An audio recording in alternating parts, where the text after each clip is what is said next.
आज हम लोग इस क्लास में पढ़ेंगे क्लास 10 के भौतिक विज्ञान का सबसे बड़ा चैप्टर जिसका नाम है विद्युत धारा। ये चैप्टर जो है बोर्ड एग्जाम से दृष्टिकोण से जो है बहुत अत्यधिक महत्वपूर्ण है, क्योंकि इस चैप्टर से जो है लघु उत्तरीय प्रश्न और दीर्घ उत्तरीय प्रश्न भी बनते हैं। तो चलिए इस चैप्टर को हम लोग पढ़ते हैं। तो इस चैप्टर को पढ़ने से पहले जो कुछ मूलभूत जो है चीजों को पढ़ना पड़ता है। जैसे मूलभूत चीजों को, उनमें से है आवेश। आवेश जिसको इंग्लिश में कहा जाता है चार्ज। ये आवेश होता क्या?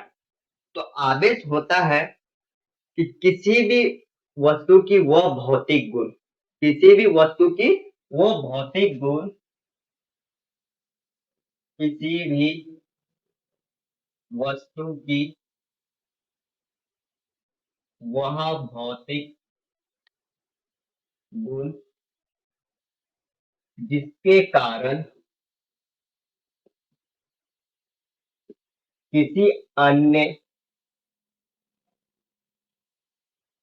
आवेशित किसी अन्य आवेशित वस्तु को आकर्षित या प्रतिकर्षित करता हो, उसे ही आवेश कहते हैं। उसे ही आवेश कहते हैं, यानी किसी वस्तु की वह गुण जिसके कारण किसी अन्य आवेशित वस्तु को आकर्षित या प्रतिकर्षित करता हो। तो हमें पता है कि आप लोगों को जो है परिभाषा से समझ में नहीं आया है कि आवेश होता क्या। तो वो कहते हैं कि भौतिक का नाम ही है कॉन्सेप्ट समझना। भौतिक जो है विज्ञान का सबसे सरल जो है वो सब्जेक्ट है, विषय है, क्योंकि इसमें जो है केवल कॉन्सेप्ट समझना होता है। अगर कॉन्सेप्ट आपको अगर समझ में आ गया तो आप परिभाषा जो है खुद वो और स्वयं वो लिख सकते हैं। तो चलिए ये आवेश को हम लोग समझते हैं।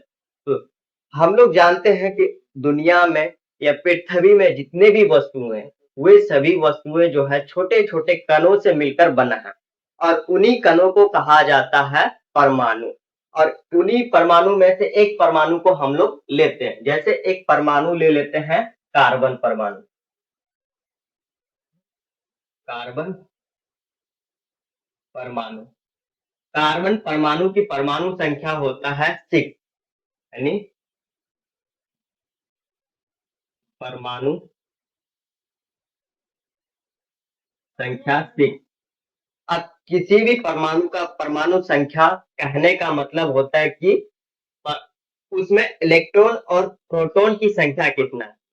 तो किसी भी परमाणु में इलेक्ट्रॉन और प्रोटॉन की संख्या परमाणु संख्या के आधार पर तय होता है, यानी परमाणु संख्या जितना हो उतना ही उस परमाणु में इलेक्ट्रॉन और प्रोटॉन की संख्या होता है। जैसे कार्बन की परमाणु संख्या 6 है, तो कार्बन में इलेक्ट्रॉन की संख्या 6 होगा और प्रोटॉन की संख्या 6 होगा, क्योंकि किसी भी परमाणु में इलेक्ट्रॉन और प्रोटॉन दोनों आपस में समान होते हैं। तो एक जो है कार्बन परमाणु का हम लोग संरचना संरचना बना लेते हैं। किसी भी परमाणु के प्रथम कक्ष में जो है 2 इलेक्ट्रॉन पाए जाते हैं। ये है प्रथम कक्ष, जिसमें 2 इलेक्ट्रॉन, 1 2। अब बचे 6 इलेक्ट्रॉन में से 2 इलेक्ट्रॉन प्रथम कक्ष में आ गए, बचे 4 इलेक्ट्रॉन। तो 4 इलेक्ट्रॉन, एक इलेक्ट्रॉन ये रहा, एक ये, एक ये, एक ये, यानी टोटल 6 इलेक्ट्रॉन हो गए। 2 इलेक्ट्रॉन अंदर वाले कक्ष में और 4 इलेक्ट्रॉन बाहर वाले कक्ष में। अब देखो,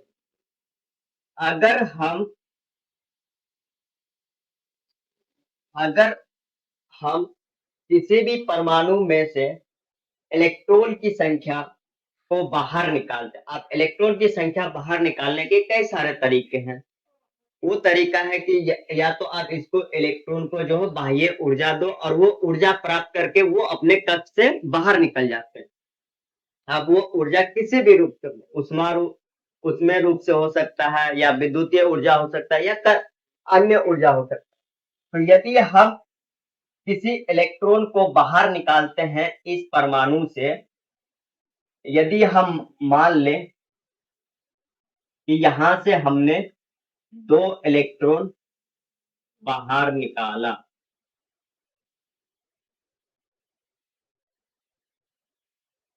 अब 2 इलेक्ट्रॉन अगर हम बाहर निकालें तो बचे 6 में से कितना 4 इलेक्ट्रॉन बचे। यहाँ 2 इलेक्ट्रॉन बाहर निकालने। अब इधर हम जो है इस परमाणु को जो है बाहर से हम जो है 3 इलेक्ट्रॉन दे रहे हैं। 3 इलेक्ट्रॉन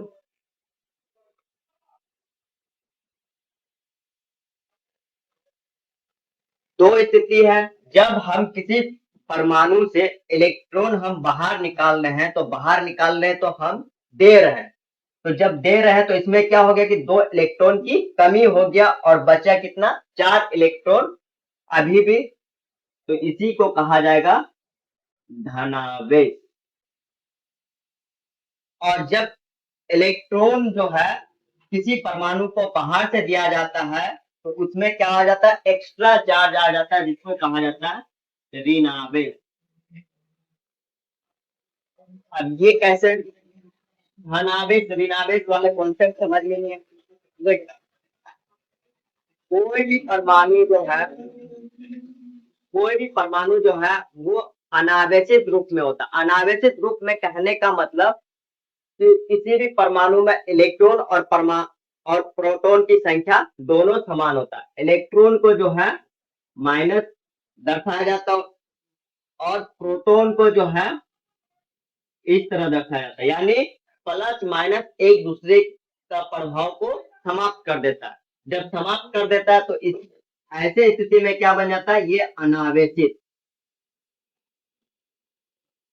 इसी को कहा जाता है अनावेशित। अगर किसी भी परमाणु में इलेक्ट्रॉन प्रोटॉन की संख्या समान है तो उसमें क्या होता है उसको अनावेशित वस्तु कहा जाता है। जैसे ये मार्कर भी क्या है परमाणुओं से मिलकर बना हुआ और इनके परमाणुओं में क्या है कि इलेक्ट्रॉन प्रोटॉन की संख्या समान है, तो इसलिए ये क्या है ये अनावेशित वस्तु है। अब इसी अनावेशित वस्तु में से अगर हम जैसे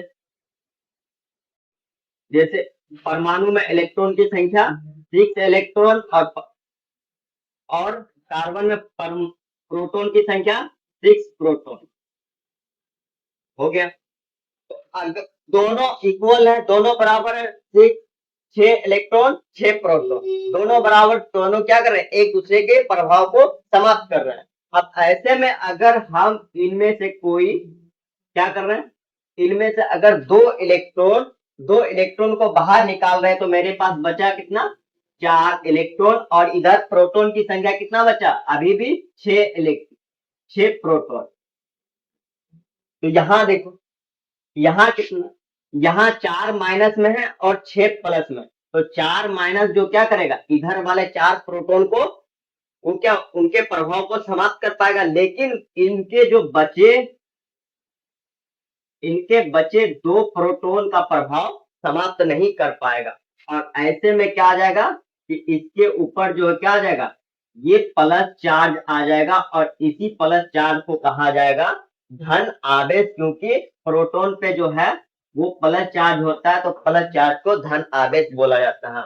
और इधर ऋण आवेश इसी को कहा जाएगा धनावेश। और यहाँ 6 इलेक्ट्रॉन है और 6 प्रोटॉन 6 इलेक्ट्रॉन 6 प्रोटॉन। अब यहाँ भी क्या कर रहा है 6 इलेक्ट्रॉन और 6 प्रोटॉन एक दूसरे के प्रभाव को समाप्त कर रहा है। तो ऐसे स्थिति में अगर हम कार्बन परमाणु को 3 इलेक्ट्रॉन बाहर से दे रहे हैं तो इसमें टोटल कितना आ जाएगा 6 इलेक्ट्रॉन तो था ही पहले से 6 इलेक्ट्रॉन पहले से था और हम बाहर से कितना दे रहे हैं 3 इलेक्ट्रॉन और दे रहे हैं। और इधर कितना अभी भी कितना है, इधर अभी भी 6 प्रोटॉन है।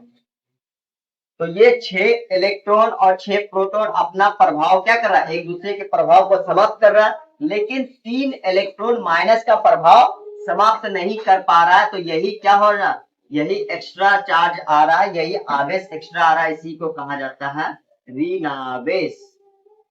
तो इस प्रकार समझ गए कि जो है आवेश किस तरह उत्पन्न होता है। तो ये ऋण आवेश और धन आवेश क्या है, आवेश के प्रकार है। तो आवेश के प्रकार क्या होते हैं, तो यहां लिखेंगे आवेश दो प्रकार के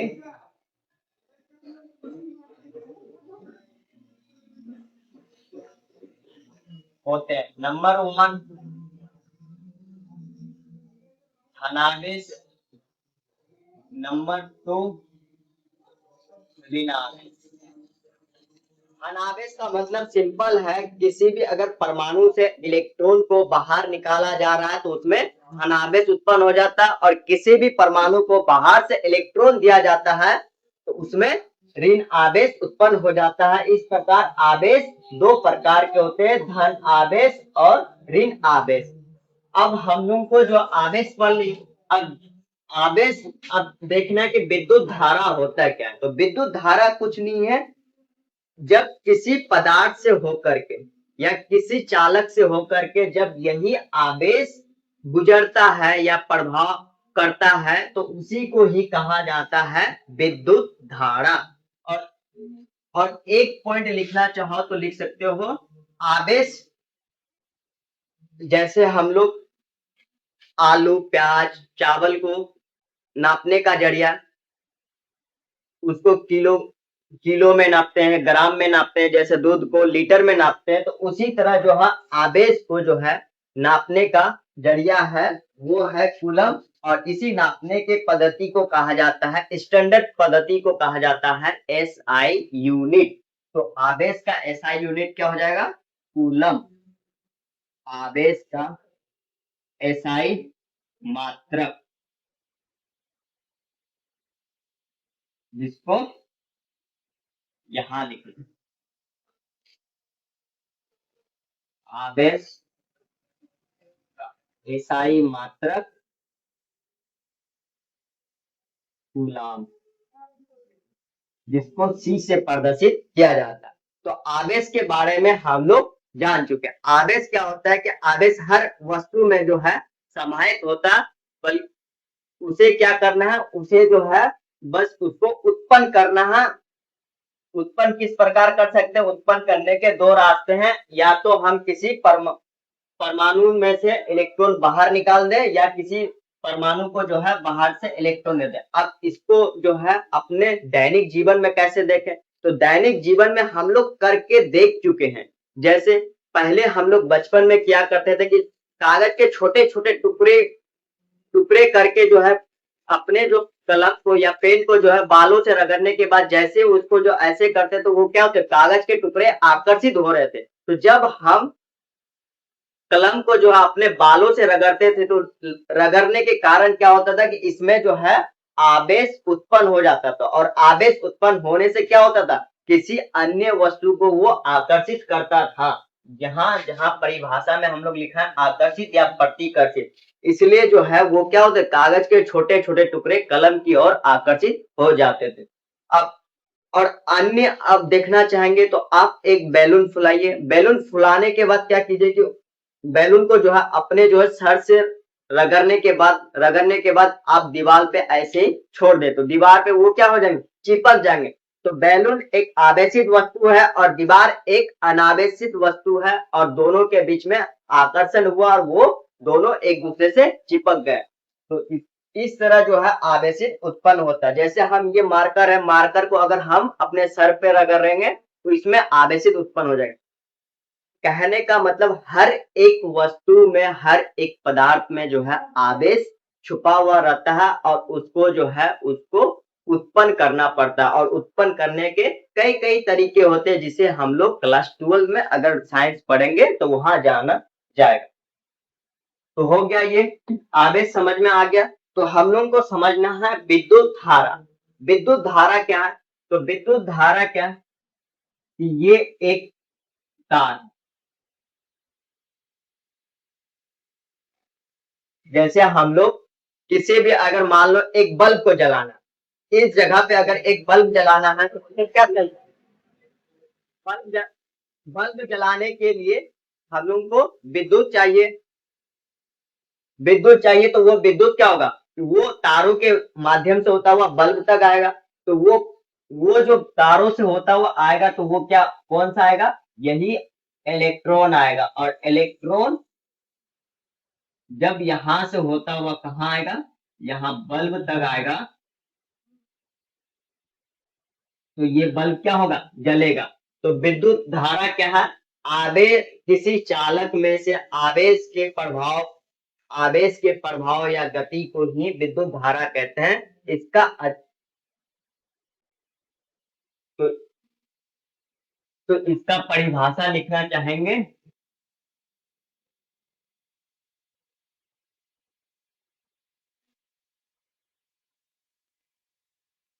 तो विद्युत धारा का परिभाषा लिखेंगे हम लोग,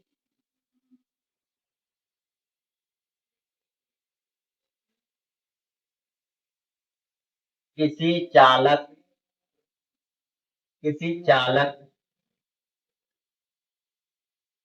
किसी चालक में से एकांत समय में एकांत समय में प्रवाहित प्रवाहित होने वाले आवेश को ही विद्युत धारा कहते हैं।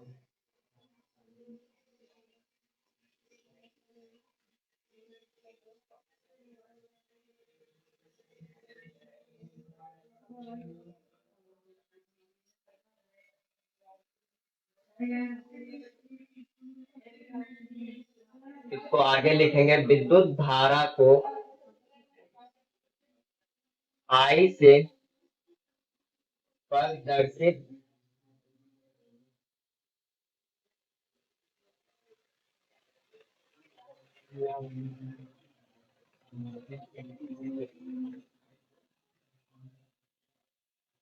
इसका फॉर्मूला होता है आई बराबर क्यू टी। क्योंकि आवेश को जो है प्रदर्शित किया जाता है क्यू से, समय को टी से, यानी किसी चालक से एकांक समय में जो है प्रभावित होने वाले आवेश को ही क्या कहते हैं, धारा कहते हैं। तो ये रहा विद्युत धारा का फॉर्मूला। अब विद्युत धारा को जो है एम्पियर में नापा जाता है, तो इसका एसआई मात्रक क्या हो जाएगा, एम्पियर हो जाएगा। विद्युत धारा का एसआई मात्रक एम्पियर एम्पियर होता है, जिसे ए से प्रदर्शित किया जाता है। तो ये आज हम लोग इस क्लास में समझे कि विद्युत धारा के बेसिक गुण, जिसको आवेश क्या होता है आवेश के बारे में जाने, और आवेश को जानने के बाद हम लोग पढ़े विद्युत धारा होता है क्या। और इसी विद्युत धारा से हम लोग क्या करते हैं, इलेक्ट्रॉनिक उपकरणों को हम लोग चलाते हैं। तो आज के क्लास में इतना ही, और आगे हम लोग पढ़ेंगे।